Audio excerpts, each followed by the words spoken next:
ਕੱਲ੍ਹ ਦੇ ਜਿਹੜਾ ਚੰਡੀਗੜ੍ਹ ਦੇ ਵਿੱਚ ਬੈਠੇ ਸੀਗੇ ਤੇ ਲਗਾਤਾਰ ਆਪਣਾ ਧਰਨਾ ਪ੍ਰਦਰਸ਼ਨ ਕਰ ਰਹੇ ਸੀ ਤੇ ਸਰਕਾਰ ਦੇ ਅੱਗੇ ਕਈ ਮੰਗਾਂ ਰੱਖੀਆਂ ਸਨ, ਜਿਸ ਤੋਂ ਬਾਅਦ ਅੱਜ ਕਿਸਾਨਾਂ ਦੀ ਜਿਹੜੀ ਉਹ ਸਰਕਾਰ ਦੇ ਨਾਲ ਗੱਲਬਾਤ ਹੋਈ ਹੈ ਤੇ ਮੰਗਾਂ ਨੂੰ ਲੈ ਕੇ ਸਹਿਮਤੀ ਬਣ ਚੁੱਕੀ ਹੈ ਤੇ ਹੁਣ ਕਿਸਾਨਾਂ ਨੇ ਜਿਹੜਾ ਧਰਨਾ ਵੀ ਆਪਣਾ ਚੱਕ ਲਿਆ। ਭਗਵੰਤ ਮਾਨ ਸਾਹਿਬ ਕਿਸਾਨਾਂ ਨੂੰ ਇਸ ਤਰੀਕੇ ਨਾਲ ਮਿਲੇ, ਉਹਨਾਂ ਦੇ ਆਗੂਆਂ ਨੂੰ, ਜਿਵੇਂ ਇੱਕ ਹਿੰਦੀ ਫਿਲਮ ਦਾ ਗਾਣਾ ਕਬ ਕੇ ਵਿਛੜੇ ਹੈ ਨਾ ਜੀ, ਬੜੀਆਂ ਜੱਫੀਆਂ ਪਾ ਕੇ ਉਹਨਾਂ ਦੇ ਨਾਲ ਦੁੱਖ ਸਾਂਝਾ ਕੀਤਾ ਤੇ ਉਹਨਾਂ ਨੂੰ ਮਤਲਬ ਬੜੀ ਖੁਸ਼ੀ ਪ੍ਰਗਟਾਈ, ਅੱਖਾਂ 'ਚੋਂ ਹੰਝੂ ਵੀ ਆ ਰਹੇ ਸੀ। ਪੰਜਾਬ ਦੇ ਮੁੱਖ ਮੰਤਰੀ ਭਗਵੰਤ ਮਾਨ ਕਿਸਾਨਾਂ ਨਾਲ ਗੱਲ ਸਮਝਾਉਣ 'ਚ ਕਾਮਯਾਬ ਹੋ ਗਏ ਕਿ ਆਪਾਂ ਇਹ ਕਦਮ ਇਸ ਕਰਕੇ ਚੁੱਕਿਆ ਕਿ ਪੰਜਾਬ ਦੇ ਵਿੱਚ ਲਗਾਤਾਰ ਪਾਣੀ ਦਾ ਪੱਧਰ ਥੱਲੇ ਜਾ ਰਿਹਾ।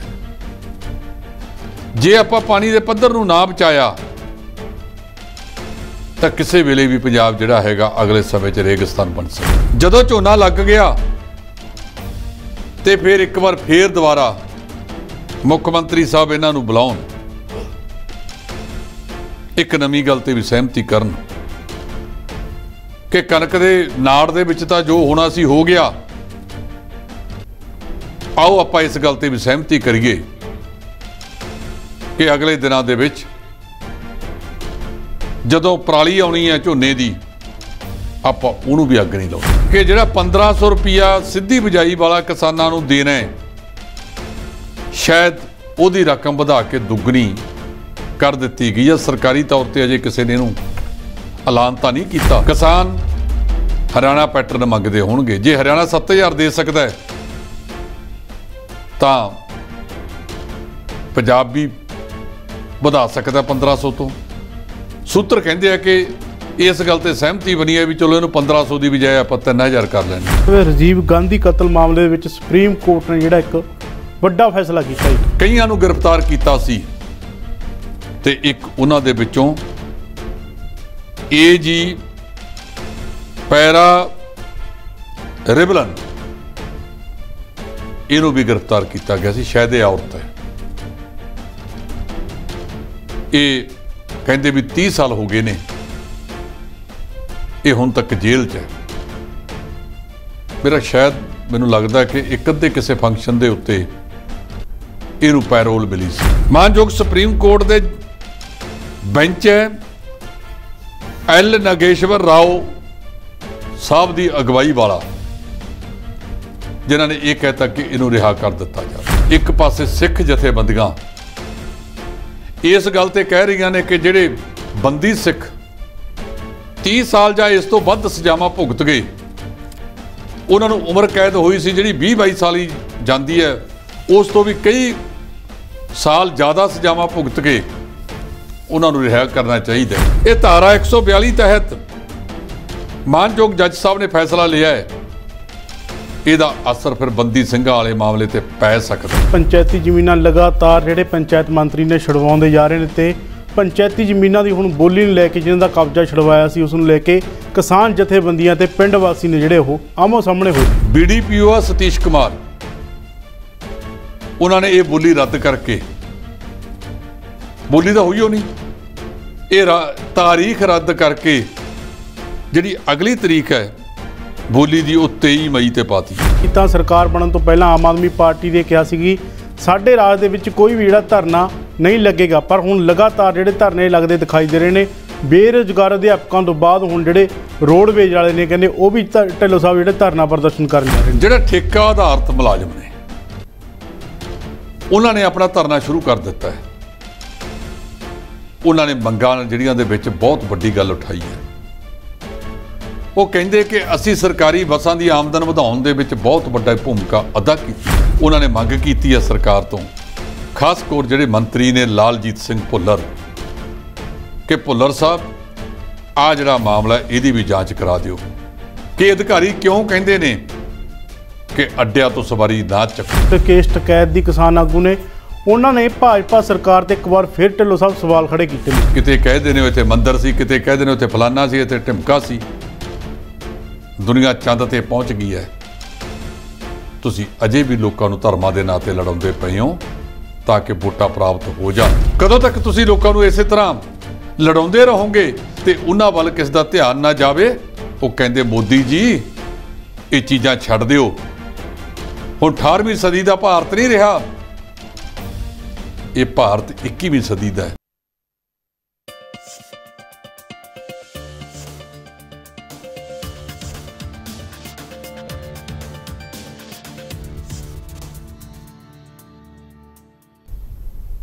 D5 ਚੈਨਲ ਪੰਜਾਬੀ ਦੇਖ ਰਹੇ ਸਾਰੇ ਦਰਸ਼ਕਾਂ ਦਾ ਸਵਾਗਤ ਹੈ। मैं सुखवीर सिंह एक मेरी भी सुनो प्रोग्राम लैके हाजिर हाँ, जिस दे विच असीं ਵੱਖੋ ਵੱਖਰੇ मुद्दे ते चर्चा करते हैं। चर्चा करने साडे नाल ने D5 के सीनियर एडिटर जसपाल सिंह ढिल्लों उन्हां दा स्वागत कर लईए।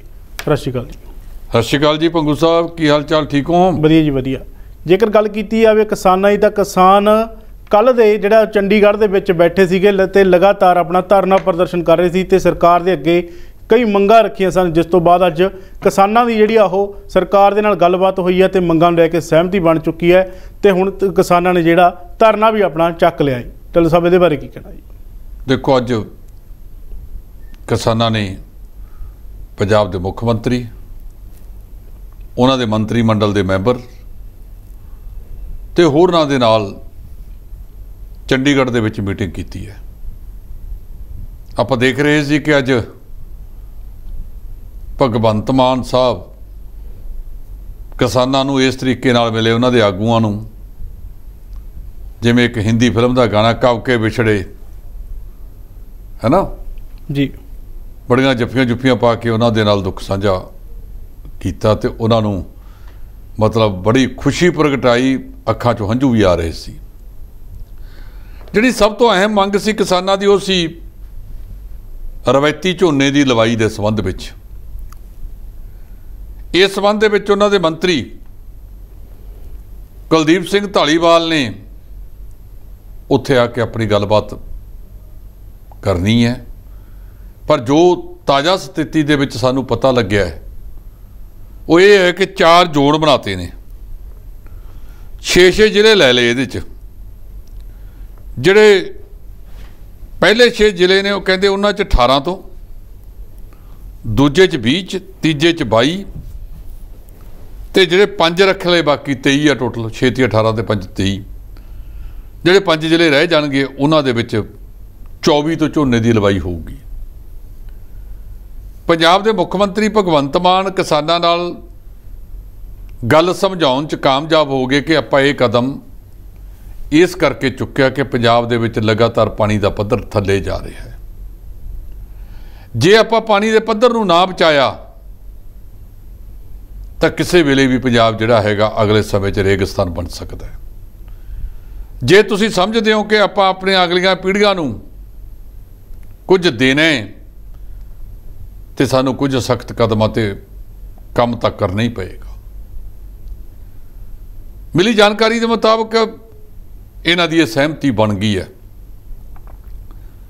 जदों झोना लग गया तो फिर एक बार फिर दोबारा मुख मंत्री साहब इन्हां नूं बुलाउण, एक नवीं गल ते भी सहमति करन कि कणक दे नाड़ दे विच तां जो होना सी हो गया, आओ आपां इस गल ते भी सहमति करिए कि अगले दिनां दे विच जदों पराली आउणी है झोने दी, आपां उहनूं भी अग नहीं लाउणी। पंजाब देश का सब तो नंबर 1 सूबा बने ते जिहदे विच भी किसान हुण झोने की पराली नूं अग नहीं लाउणगे। मैनूं लगदा हो सकता है, उम्मीद करनी चाहिए है कि किसान इस गल ते सहमति दे देणगे।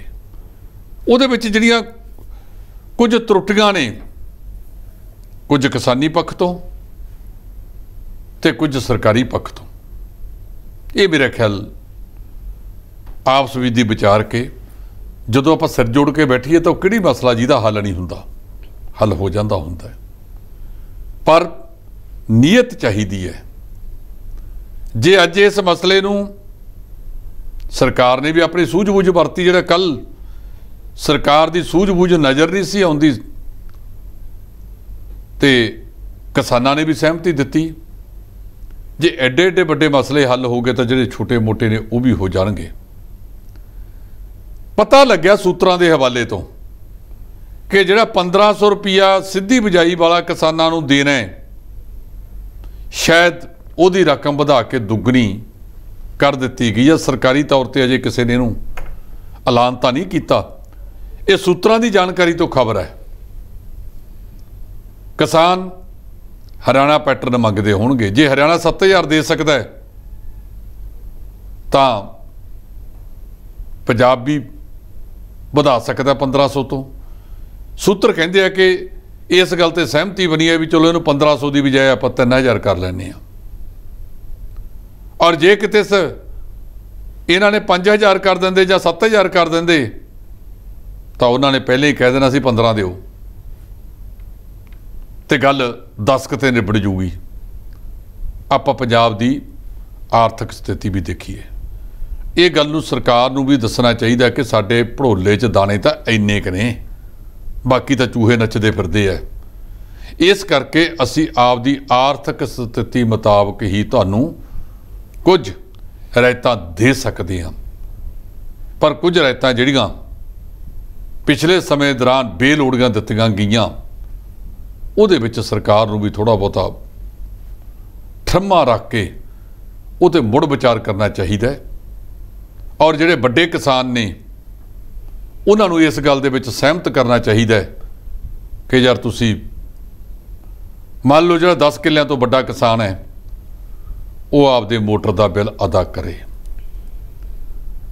इहदे नाल कोई फर्क नहीं पैना। और तुहानूं इत्थे पंजाब दे विच जे असीं बिजली के कारखाने नहीं लावांगे, जिहड़ा जलूस इस वेले निकल रहा है, अजे झोने का सीजन सिर ते है, जे थोड़ा जा भी सख्त मौसम आ गया तो असी झोने के सीजन नाल निपट नहीं सकांगे। जी जी, इस तो इलावा एक गल की जाए राजीव गांधी कतल मामले में सुप्रीम कोर्ट ने जिहड़ा एक वड्डा फैसला किया, ढिल्लों साहब ये की है पूरी गल? देखो, राजीव गांधी का जिहड़ा कतल है वो बहुत पुराना है, 1992 का है। उस मामले दे विच कईयां नूं गिरफ्तार किया सी ते एक उन्हां दे विचों AG पैरा रिबलन इनू भी गिरफ्तार किया गया सी। शायद ये औरत है, ये कहते भी 30 साल हो गए ने, ये हुण तक जेल च है। मेरा शायद मैनू लगता कि एक अद्धे किसी फंक्शन के उत्ते इनू पैरोल मिली सी। इस मामले दे विच स्वर्गवासी राजीव गांधी का परिवार, बीबी सोनिया गांधी, प्रियंका गांधी ते उहदा पुत्र राहुल गांधी, जिस वेले गल चली सी कि इहदा जेल दे विच बहुत वधिया आचरण रहा है, मनुख गलतियां का पुतला कई बारी गलतियां हो जांदियां ने जां हालात बना दिंदे ने, वो कहते भी इहदा व्यवहार बहुत ही काबिले तारीफ सी। अजिहे मामले दे विच फिर अदालतां दे कोल जेल प्रशासन ने लिख के भेज दिंदा कि इहदा आचरण तसल्ली बख्श है ते ये बाहर जाके भी किसी किस्म दीआं गतिविधियां दे विच भाग नहीं लवेगा। मानयोग सुप्रीम कोर्ट के बेंच है एल नागेश्वर राव साहब की अगवाई वाला, जिन्होंने ये कहता कि इनू रिहा कर दिता जाए। हुण सुखबीर जी इहदा बहुत वड्डा असर पवेगा जी। एक पासे सिख जथेबंदियां इस गल ते कह रही ने कि जिहड़े बंदी सिख 30 साल या इस तो वध सजावां भुगत गए, उन्होंने उम्र कैद हुई सी जिहड़ी 20-22 साल ही जाती है, उस तो भी कई साल ज़्यादा सजावां भुगत के उन्होंने रिहा करना चाहिए। ये धारा 142 तहत मानयोग जज साहब ने फैसला लिया है, इसका असर फिर बंदी ਸਿੰਘਾਂ वाले मामले ते पै सकता है कि जे तुसीं उन्होंने रिहा करते हो तो बाकियां नूं भी इसे तर्ज ते रिहा करना चाहिए। तो साडे पंजाब वाले जिहड़े भावें बिट्टू साहब होण, कोटली जी होण, उन्होंने भी प्रोफैसर ਜਿਹੜਾ ਦਵਿੰਦਰਪਾਲ ਭੁੱਲਰ ਵਾਲਾ ਮਾਮਲਾ ਹੈ ਜਾਂ ਰਾਜੋਆਣੇ ਵਾਲਾ ਮਾਮਲਾ ਜਿਹਦੇ 'ਚ ਬੇਅੰਤ ਸਿੰਘ ਦਾ ਕਤਲ ਹੋਇਆ ਸੀ, ਉਹਨਾਂ ਨੂੰ ਵੀ ਥੋੜ੍ਹਾ ਜਿਹਾ ਆਪਣੇ ਸਿਆਸੀ ਪ੍ਰਭੂਆਂ ਵੱਲ ਦੇਖਦੇ ਹੋਏ ਅਜਿਹਾ ਫੈਸਲਾ ਲੈਣਾ ਚਾਹੀਦਾ ਹੈ। ਜਿਵੇਂ ਉਹਨਾਂ ਨੇ ਕਹਿਤਾ ਕਿ ਅਸੀਂ ਮਾਫ ਕਰਤਾ, ਕਰ ਦਿਓ ਰਿਹਾ, ਇਹਨਾਂ ਨੂੰ ਵੀ ਵੱਡੇ ਦਿਲ ਦਿਖਾਉਣੇ ਚਾਹੀਦੇ ਹੈ। ਪ੍ਰੋਫੈਸਰ ਭੁੱਲਰ ਨੂੰ ਵੀ ਤੇ ਬਲਵੰਤ ਰਾਜੋਆਣਾ ਵੀ ਕਾਫੀ ਜਿਹੜਾ ਹੈਗਾ ਉਹਨਾਂ ਦਾ, ਬਲਵੰਤ ਸਿੰਘ ਰਾਜੋਆਣੇ ਦਾ ਕਾਫੀ ਟਾਈਮ ਹੋ ਗਿਆ, ਕਿਉਂਕਿ ਬੇਅੰਤ ਸਿੰਘ ਦਾ ਜਿਹੜਾ ਕਤਲ ਹੋਇਆ ਸੀ ਉਹ 31 ਅਗਸਤ 1995 ਨੂੰ ਹੋਇਆ ਸੀ। ਉਦੋਂ ਤੋਂ ਲੈ ਕੇ ਇਹ ਰਾਜੋਆਣਾ ਵੀ 5 ਸਾਲ, ਉਹ 22 ਸਾਲ, ਇਹ 27 ਸਾਲ ਜੀ ਜੇਲ੍ਹ ਦੇ ਵਿੱਚ ਰਹੇ ਨੇ। ਉਹਨਾਂ ਨੇ ਸਿਰਫ ਇੱਕ ਵਾਰ ਆ ਪਿੱਛੇ ਜੇ ਉਹਨਾਂ ਦੇ ਪਿਤਾ ਜੀ ਦੀ ਭੋਗ ਰਸਮ ਸੀ, ਉਹਦੇ ਉੱਤੇ ਉਹਨਾਂ ਨੂੰ ਕੁਝ ਛੁੱਟੀ ਮਿਲੀ ਸੀ, ਉਹ ਵੀ ਪੁਲਿਸ ਦੇ ਸੁਰੱਖਿਆ ਪਹਿਰੇ ਦੇ ਹੇਠ, ਜਿੱਥੇ ਜਾ ਕੇ ਉਹਨਾਂ ਨੇ ਆਪ ਦਾ ਉਸ ਭੋਗ ਰਸਮ ਨੂੰ ਅਟੈਂਡ ਕੀਤਾ ਸੀ।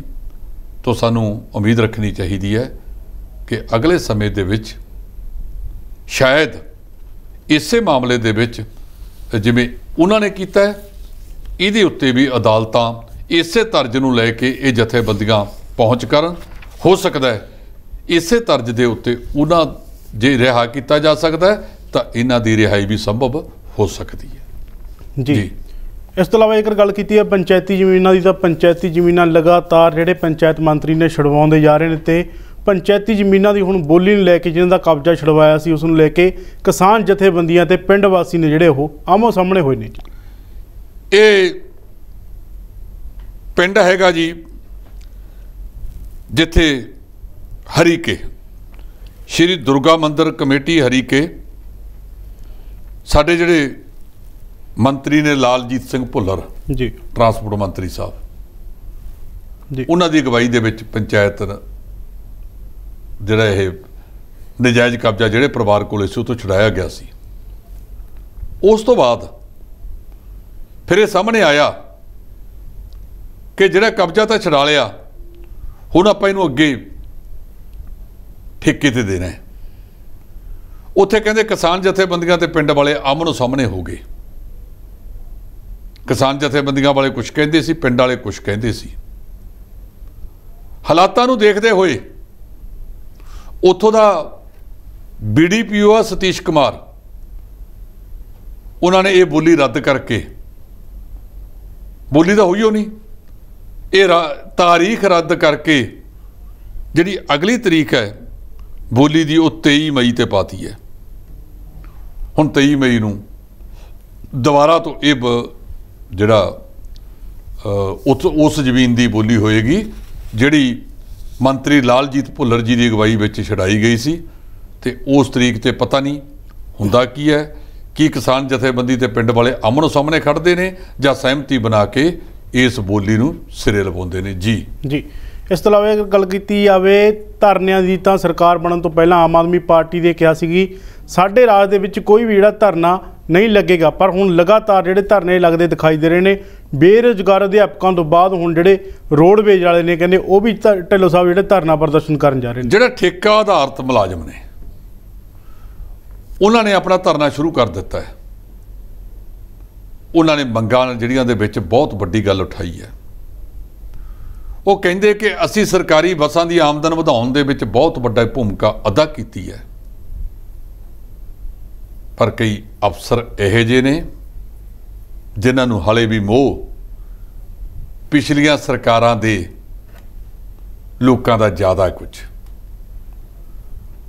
ਉਹ ਕਹਿੰਦੇ ਕਿ ਅਕਸਰ ਸਾਨੂੰ ਕਹਿੰਦੇ ਨੇ ਕਿ ਲੰਬੇ ਰੂਟ ਦੀਆਂ ਬੱਸਾਂ ਜੇ ਫੁੱਲ ਹੋ ਜਾਣ ਫਿਰ ਰਸਤੇ 'ਚ ਰੋਕਣੀਆਂ ਨਹੀਂ। ਕਹਿੰਦੇ ਜਦੋਂ ਵੇਲਾ ਕਵੇਲਾ ਹੁੰਦਾ ਹੈ ਸਾਨੂੰ ਜੇ 4 ਸਵਾਰੀਆਂ ਖੜੀਆਂ ਨਜ਼ਰ ਆਉਂਦੀਆਂ ਨੇ, ਕੋਈ ਬੰਦਾ ਆਪਦੇ ਟਿਕਾਣੇ ਤੇ ਪਹੁੰਚ ਜਾਏਗਾ, ਨਾਲੇ ਉਸ ਵਿਚਾਰੇ ਦਾ ਇਹ ਵੀ ਹੋ ਜਾਂਦਾ ਹੈ ਕਿ 4 ਪੈਸੇ ਰੋਡਵੇਜ ਦੇ ਜਾਂ PRTC ਦੇ ਖਾਤਿਆਂ 'ਚ ਆਉਂਦੇ ਨੇ। ਪਰ ਇਹ ਭੱਦਰ ਪੁਰਸ਼ ਅਧਿਕਾਰੀ ਸਾਨੂੰ ਕਹਿੰਦੇ ਨੇ ਤੁਸੀਂ ਇਹਨਾਂ ਬੱਸ ਅੱਡਿਆਂ ਤੇ ਰੋਕਣਾ ਨਹੀਂ। ਉਹਨਾਂ ਨੇ ਇਲਜ਼ਾਮ ਲਾਇਆ ਇਹਦਾ ਮੁੱਖ ਕਾਰਨ ਹੈ ਕਿ ਪ੍ਰਾਈਵੇਟ ਬੱਸਾਂ ਵਾਲਿਆਂ ਨਾਲ ਇਹਨਾਂ ਦੀ ਗਾਂਢ ਸਾਂਝ ਹੈ, ਇਹ ਸਾਠ-ਗਾਠ ਚੱਲਦੀ ਹੈ ਜੀ ਕਿ ਉਹਨਾਂ ਦੀਆਂ ਤਿਜੋਰੀਆਂ ਭਰਦੀਆਂ ਰਹਿਣ ਤਾਂ ਕਿ ਉਹਦੇ ਵਿੱਚੋਂ ਕੋਈ ਤਿਲ ਫੁੱਲ ਇਹਨਾਂ ਦੀ ਜੇਬ ਦਾ ਸ਼ਿੰਗਾਰ ਵੀ ਬਣ ਜਾਵੇ। ਉਹਨਾਂ ਨੇ ਮੰਗ ਕੀਤੀ ਹੈ ਸਰਕਾਰ ਤੋਂ, ਖਾਸ ਕਰ ਜਿਹੜੇ ਮੰਤਰੀ ਨੇ ਲਾਲਜੀਤ ਸਿੰਘ ਭੁੱਲਰ, ਕਿ ਭੁੱਲਰ ਸਾਹਿਬ ਆ ਜਿਹੜਾ ਮਾਮਲਾ ਇਹਦੀ ਵੀ ਜਾਂਚ ਕਰਾ ਦਿਓ ਕਿ ਅਧਿਕਾਰੀ ਕਿਉਂ ਕਹਿੰਦੇ ਨੇ ਕਿ ਅੱਡਿਆਂ ਤੋਂ ਸਵਾਰੀ ਨਾ ਚੱਕੋ ਛੋਟਿਆਂ ਤੋਂ, ਜਦੋਂ ਸਾਨੂੰ ਕੋਈ ਸਮੱਸਿਆ ਨਹੀਂ, ਅਸੀਂ ਉੱਥੋਂ ਸਵਾਰੀ ਚੱਕ ਕੇ ਵੀ ਬੱਸ ਨੂੰ ਟਾਈਮ ਤੇ ਲਾ ਦਿੰਦੇ ਆ। ਤੇ ਫਿਰ ਜਿਹੜੀ ਪੰਜਾਬ ਦੀ ਕਹਾਵਤ ਆ ਵੀ ਸੂਏ ਭੇੜ ਤੇ ਦੂਜੇ ਪਾਸੇ ਤੁਹਾਨੂੰ ਪਤਾ ਕੀ ਹੁੰਦਾ ਹੈ। ਇਹਨਾਂ ਨੂੰ ਤਕਲੀਫ ਜਿਹੜੀ ਹੋ ਰਹੀ ਹੈ ਉਹਦੀ ਜਾਂਚ ਕਰਾਇਓ ਤਾਂ ਕਿ ਪਤਾ ਲੱਗ ਸਕੇ ਇਹਨਾਂ ਦੀ ਤਕਲੀਫ ਕਿਉਂ ਹੈ। ਜੀ ਜੀ ਇਸ ਤੋਂ ਇਲਾਵਾ ਅਗਰ ਗੱਲ ਕੀਤੀ ਜਾਵੇ ਰਕੇਸ਼ ਟਕੈਤ ਦੀ, ਕਿਸਾਨ ਆਗੂ ਨੇ, ਉਹਨਾਂ ਨੇ ਭਾਜਪਾ ਸਰਕਾਰ ਤੇ ਇੱਕ ਵਾਰ ਫਿਰ ਢਿੱਲੋਂ ਸਾਹਿਬ ਸਵਾਲ ਖੜੇ ਕੀਤੇ ਨੇ ਜੀ। ਰਕੇਸ਼ ਟਕੈਤ ਸਾਹਿਬ ਨੇ ਜਿਹੜਾ ਮਾਮਲਾ ਉਠਾਇਆ ਹੈ, ਇੱਕ ਤਾਂ ਉਹਨਾਂ ਨੇ ਇਹ ਉਠਾਇਆ ਹੈ ਕਿ ਜਿਹੜਾ ਐਕਸਪੋਰਟ ਦੇ ਮਾਮਲੇ ਦੇ ਵਿੱਚ ਤੁਸੀਂ ਕਣਕ ਨੂੰ ਬੰਦ ਕਰ ਰਹੇ ਹੋ, ਭਾਵੇਂ ਸਰਕਾਰ ਨੇ ਕਹਿਤਾ ਕਿ ਜਿਹੜਾ 13 ਮਈ ਤੱਕ ਪਹਿਲਾਂ ਦੀ ਹੋਈ ਵੀ ਆ ਉਹ ਤੁਸੀਂ ਐਕਸਪੋਰਟ ਕਰ ਲਓ। ਉਹ ਕਹਿੰਦੇ ਇੱਕ ਤਾਂ ਇਹ ਗਲਤ ਹੈ ਤੇ ਦੂਜਾ ਜਿਹੜਾ ਤੁਸੀਂ ਮੰਦਰਾਂ ਤੇ ਮਸਜਿਦਾਂ ਦੀ ਲੜਾਈ ਕਰਾ ਰਹੇ ਹੋ ਇਹਦੇ ਤੋਂ ਸੰਭਲੋ, ਇਹ ਲੋਕਾਂ ਨੂੰ ਜਾਣ ਬੁੱਝ ਕੇ ਲੜਾ ਰਹੇ ਹੋ। ਰਕੇਸ਼ ਟਕੈਤ ਨੂੰ ਯਾਦ ਹੋਵੇਗਾ ਜਦੋਂ ਇਹਨਾਂ ਨੇ ਵੱਡੀ ਇੱਕ ਮਹਾ ਪੰਚਾਇਤ ਕੀਤੀ ਸੀ ਮੁਜ਼ੱਫਰਨਗਰ ਦੇ ਵਿੱਚ ਜੀ, ਉੱਥੇ ਕਿਹਾ ਕੀ ਸੀ, ਹਰ ਹਰ ਮਹਾਦੇਵ। ਉੱਥੇ ਕੀ ਕਿਹਾ ਸੀ, ਹਰ ਹਰ ਮਹਾਦੇਵ, ਅੱਲਾਹੂ ਅਕਬਰ, ਜੋ ਬੋਲੇ ਸੋਹਣੇ ਹਾਲ, ਸਤਿ ਸ੍ਰੀ ਅਕਾਲ। ਭਾਵ ਤਿੰਨਾਂ ਧਰਮਾਂ ਨੂੰ ਨਾਲ ਲੈ ਕੇ ਉੱਥੇ ਗੱਲ ਕੀਤੀ ਸੀ। ਤੇ ਇਹ ਉਹ ਕਹਿੰਦੇ ਜਿਹੜੀਆਂ ਦੇਸ਼ ਦੀਆਂ ਸਭ ਤੋਂ ਵੱਡੀਆਂ ਸਮੱਸਿਆਵਾਂ ਨੇ, ਬੇਰੁਜ਼ਗਾਰੀ, ਵੱਧਦੀ ਆਬਾਦੀ, ਵੱਧ ਰਹੀ ਮਹਿੰਗਾਈ, ਜਿਹਨੇ 15% ਦਾ ਅੰਕੜਾ ਵੀ ਪਾਰ ਕਰਤਾ। ਤੇ ਅੱਜ ਮੋਦੀ ਸਾਹਿਬ ਦੱਸੋਗੇ ਕਿ ਇਸ ਪਾਸੇ ਵੱਲ ਤੁਸੀਂ ਗੋੜੇ ਚੋਂ ਕਿਹੜੀ ਪੂਣੀ ਕੱਤੀ ਹੈ। ਇਹ ਆਪਣੇ ਆਪ ਦੇ ਵਿੱਚ ਵੱਡੀਆਂ ਮੰਗਾਂ ਨੇ। ਤੁਹਾਡਾ ਕੰਮ ਸਿਰਫ ਇਹ ਹੈ ਕਿ ਲੋਕਾਂ ਨੂੰ ਧਰਮਾਂ ਦੇ ਨਾਂ ਤੇ, ਜਾਤੀਆਂ ਦੇ ਨਾਂ ਤੇ, ਫਿਰਕਿਆਂ ਦੇ ਨਾਂ ਤੇ, ਕਿਤੇ ਕਹਿੰਦੇ ਨੇ ਇੱਥੇ ਮੰਦਰ ਸੀ, ਕਿਤੇ ਕਹਿੰਦੇ ਨੇ ਉੱਥੇ ਫਲਾਨਾ ਸੀ, ਇੱਥੇ ਢਿਮਕਾ ਸੀ। ਦੁਨੀਆ ਚੰਦ ਤੇ ਪਹੁੰਚ ਗਈ ਹੈ, ਤੁਸੀਂ ਅਜੇ ਵੀ ਲੋਕਾਂ ਨੂੰ ਧਰਮਾਂ ਦੇ ਨਾਂ ਤੇ ਲੜਾਉਂਦੇ ਪਏ ਹੋ ਤਾਂ ਕਿ ਵੋਟਾਂ ਪ੍ਰਾਪਤ ਹੋ ਜਾਣ। ਜਿਹੜੇ ਦੇਸ਼ ਦੇ ਅਸਲੀ ਦੁਸ਼ਮਣ ਨੇ ਵੱਧਦੀ ਆਬਾਦੀ, ਬੇਰੁਜ਼ਗਾਰੀ, ਲੋਕਾਂ ਕੋਲੇ ਕੰਮ ਨਹੀਂ, ਕਰੋਨਾ ਮਹਾਮਾਰੀ ਦੇ ਵਿੱਚ ਕਿੰਨੇ ਲੋਕ ਬੇਘਰ ਹੋ ਗਏ, ਆਪਣੇ ਜਾਨਾਂ ਵਾਰ ਗਏ, ਤੇ ਅੱਜ ਲੋਕਾਂ ਦੇ ਗਲਾਂ ਦੀ ਸੰਘੀ ਘੁੱਟ ਰਹੇ ਹੋ ਤੁਸੀਂ ਕੀਮਤਾਂ ਦੇ ਵਿੱਚ ਵਾਧੇ ਕਰ ਕਰਕੇ। ਉਹ ਕਦੋਂ ਤੱਕ ਬਚਾਉਂਗੇ? ਕਦੋਂ ਤੱਕ ਤੁਸੀਂ ਲੋਕਾਂ ਨੂੰ ਇਸੇ ਤਰ੍ਹਾਂ ਲੜਾਉਂਦੇ ਰਹੋਗੇ ਤੇ ਉਹਨਾਂ ਵੱਲ ਕਿਸ ਦਾ ਧਿਆਨ ਨਾ ਜਾਵੇ? ਉਹ ਕਹਿੰਦੇ ਮੋਦੀ ਜੀ ਇਹ ਚੀਜ਼ਾਂ ਛੱਡ ਦਿਓ, ਹੁਣ 18ਵੀਂ ਸਦੀ ਦਾ ਭਾਰਤ ਨਹੀਂ ਰਿਹਾ, ਇਹ ਭਾਰਤ 21ਵੀਂ ਸਦੀ ਦਾ ਹੈ ਤੇ 22ਵੀਂ ਵੱਲ ਨੂੰ ਵੱਧ ਰਿਹਾ ਹੈ। ਤੁਸੀਂ ਕਿਰਪਾ ਕਰੋ ਕਿ ਇਸ ਭਾਰਤ ਨੂੰ ਉਹ ਪੁਰਾਣਾ ਉਜਵਲਾ ਯੋਜਨਾ, ਸ਼ਾਈਨਿੰਗ ਇੰਡੀਆ, ਇਹਨਾਂ ਦੇ ਵਿੱਚ ਸਭ ਜਵਾਬ ਨਾ ਦਿਖਾਓ। ਭਾਰਤ ਨੂੰ ਭਾਰਤ ਰਹਿਣ ਦਿਓ ਜਿਵੇਂ ਦਾ ਭਾਰਤ ਪਹਿਲਾਂ ਸੀ, ਧਰਮ ਅਨੇਕ ਭਾਰਤ ਏਕ। ਉਹ ਜਿਵੇਂ ਕਿਹਾ ਸੀ ਨਾ ਡਾਕਟਰ ਮੁਹੰਮਦ ਇਕਬਾਲ ਨੇ ਕਿ ਸਾਰੇ ਜਹਾਂ ਸੇ ਅੱਛਾ हिंदुस्तान हमारा, हम बुलबुले हैं इसकी जे गुलस्तान हमारा। तो उससे डॉक्टर मुहम्मद इकबाल को लिखना पै गया सी कि बू सी आती है वतन को वतन कहते हुए।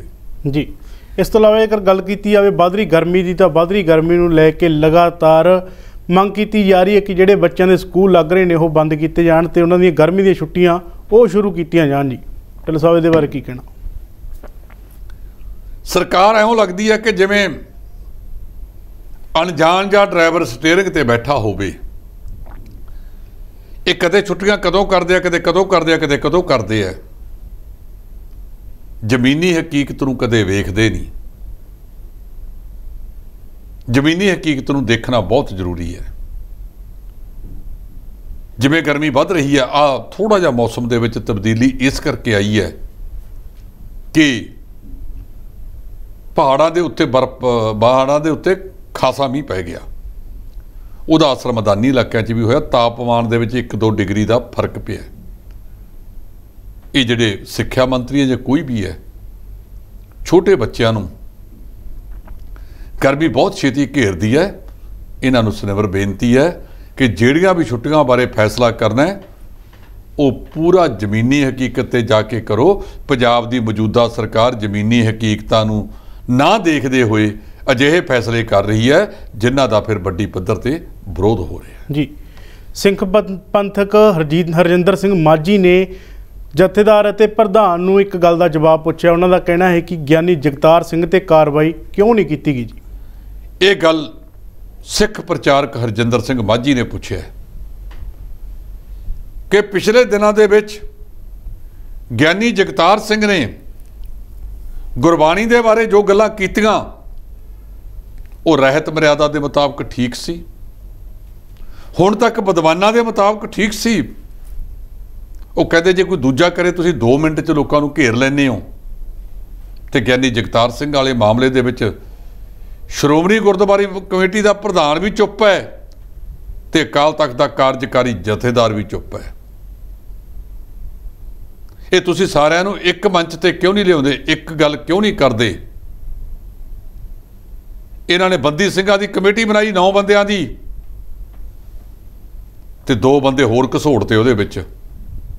ਇੱਕ ਅਵਤਾਰ ਸਿੰਘ ਹਿੱਤ ਪਟਨਾ ਸਾਹਿਬ ਵਾਲਾ, ਇੱਕ ਭੁਪਿੰਦਰ ਸਿੰਘ ਤਖਤ ਸ੍ਰੀ ਹਜੂਰ ਸਾਹਿਬ ਦੇ। ਇਹਨੂੰ ਲੈ ਕੇ ਮਤਭੇਦ ਉੱਭਰ ਗਏ ਨੇ। ਹਰਮੀਤ ਸਿੰਘ ਕਾਲਕਾ ਨੇ ਮਤਭੇਦ ਉਠਾ ਲਏ। ਲੋਕਾਂ ਨੂੰ ਸਮਝ ਨਹੀਂ ਸੀ ਆਉਂਦੀ ਕਿ ਸਿਮਰਨਜੀਤ ਸਿੰਘ ਮਾਨ ਤੇ ਸੁਖਬੀਰ ਸਿੰਘ ਬਾਦਲ ਦੀ ਕਿਹੜੀ ਸਾਂਝ ਪੈ ਗਈ ਹੈ। ਹੌਲੀ ਹੌਲੀ ਲੋਕਾਂ ਦੇ ਵਿੱਚੋਂ ਗੱਲ ਨਿਕਲ ਕੇ ਸਾਹਮਣੇ ਆਈ ਕਿ ਹੋ ਸਕਦਾ ਸਿਮਰਨਜੀਤ ਸਿੰਘ ਮਾਨ ਨੂੰ ਐਕਟੀ ਸਾਂਝਾ ਉਮੀਦਵਾਰ ਲੋਕ ਸਭਾ ਹਲਕਾ ਸੰਗਰੂਰ ਤੋਂ ਬਣਾ ਲਿਆ ਜਾਵੇ ਜੀ, ਜਿਹੜਾ ਪੰਥਕ ਜਥੇਬੰਦੀਆਂ ਦਾ ਸਾਂਝਾ ਉਮੀਦਵਾਰ ਬਣ ਜਾਵੇ। ਮੈਨੂੰ ਪਤਾ ਨਹੀਂ ਇਹ ਗੱਲ ਕਿੰਨੀ ਕੁ ਸਿਰੇ ਚੜ੍ਹਨੀ ਹੈ ਕਿ ਨਹੀਂ ਚੜ੍ਹਨੀ। ਇਹ ਚਰਚਾ ਚੱਲ ਪਈ ਹੈ ਕਿ ਇਸ ਕਾਰਨ ਕਰਕੇ ਸਿਮਰਨਜੀਤ ਸਿੰਘ ਮਾਨ ਜਿਹੜਾ ਉਹਨਾਂ ਦਾ ਅਸੂਲ ਸੀ ਉਹ ਤਾਂ ਅਕਾਲੀ ਦਲ ਬਾਦਲ ਦੇ ਨਾਲ ਮੇਲ ਹੀ ਨਹੀਂ ਖਾਂਦਾ। ਤੇ ਦਾਦੂਵਾਲ ਸਾਹਿਬ ਤਾਂ ਪਹਿਲਾਂ ਕਹਿ ਗਏ ਕਿ ਜਦੋਂ ਤੱਕ ਪਰਿਵਾਰਵਾਦ ਭਾਰੂ ਰਹੂਗਾ, ਜੇ ਪਰਿਵਾਰਵਾਦ ਨੂੰ ਪਾਸੇ ਛੱਡ ਕੇ ਸ਼੍ਰੋਮਣੀ ਕਮੇਟੀ ਕੋਈ ਗੱਲ ਕਰੇਗੀ ਅਸੀਂ ਸਾਰੇ ਉਹਨਾਂ ਦੇ ਨਾਲ ਹੈ। ਪਤਾ ਨਹੀਂ 19 ਤਰੀਕ ਨੂੰ ਇਹ ਇਕੱਠੇ ਹੋ ਕੇ ਬਹਿੰਦੇ ਹੈ ਜਾਂ ਕਿੱਥੋਂ ਤੱਕ ਸਿਰੇ ਚੜ੍ਹਦੇ ਹੈ, ਇਹ ਆਉਣ ਵਾਲਾ ਸਮਾਂ ਦੱਸੇਗਾ ਜੀ। ਧੰਨਵਾਦ ਜੀ। ਇਹ ਸਨ ਸਾਡੇ ਨਾਲ D5 ਦੇ ਸੀਨੀਅਰ ਐਡੀਟਰ ਜਸਪਾਲ ਸਿੰਘ ਢਿੱਲੋਂ, ਜਿਨ੍ਹਾਂ ਨੇ ਵੱਖ ਵੱਖਰੇ ਮੁੱਦਿਆਂ 'ਤੇ ਚਰਚਾ ਕੀਤੀ ਹੈ। ਤੇ ਹੁਣ ਜੇਕਰ ਗੱਲ ਕੀਤੀ ਜਾਵੇ ਭਗਵੰਤ ਮਾਨ ਦੀ, ਤਾਂ ਉਹਨਾਂ ਨੇ ਕਈ ਫਸਲਾਂ ਦੇ ਉੱਤੇ ਜਿਹੜਾ MSP ਦੇਣ ਦੀ ਸਹਿਮਤੀ ਵੀ ਕੀਤੀ ਹੈ। ਤੇ ਜਿਹੜਾ ਝੋਨਾ ਜਿਹੜਾ ਸਿੱਧੀ ਬਿਜਾਈ ਕਰੇਗਾ ਤਾਂ ਉਹਨਾਂ ਨੂੰ ਜਿਹੜਾ 1500 ਰੁਪਏ ਪ੍ਰਤੀ ਏਕੜ ਦਾ ਵੀ ਐਲਾਨ ਕੀਤਾ ਹੈ। ਹੁਣ ਦੇਖਣਾ ਹੋਊਗਾ ਕਿ ਕਿਸਾਨ ਕਿੰਨਾ ਕੁ ਰਕਬਾ ਜਿਹੜਾ ਉਹ ਸਿੱਧੀ ਬਿਜਾਈ ਕਰਦੇ ਨੇ ਤੇ ਫਸਲੀ ਚੱਕਰ ਤੋਂ ਕਿੰਨਾ ਕੁ ਬਾਹਰ ਨਿਕਲਦੇ ਨੇ। ਤੁਸੀਂ ਦੇਖ ਰਹੇ ਹੋ D5 ਚੈਨਲ ਪੰਜਾਬੀ। ਧੰਨਵਾਦ।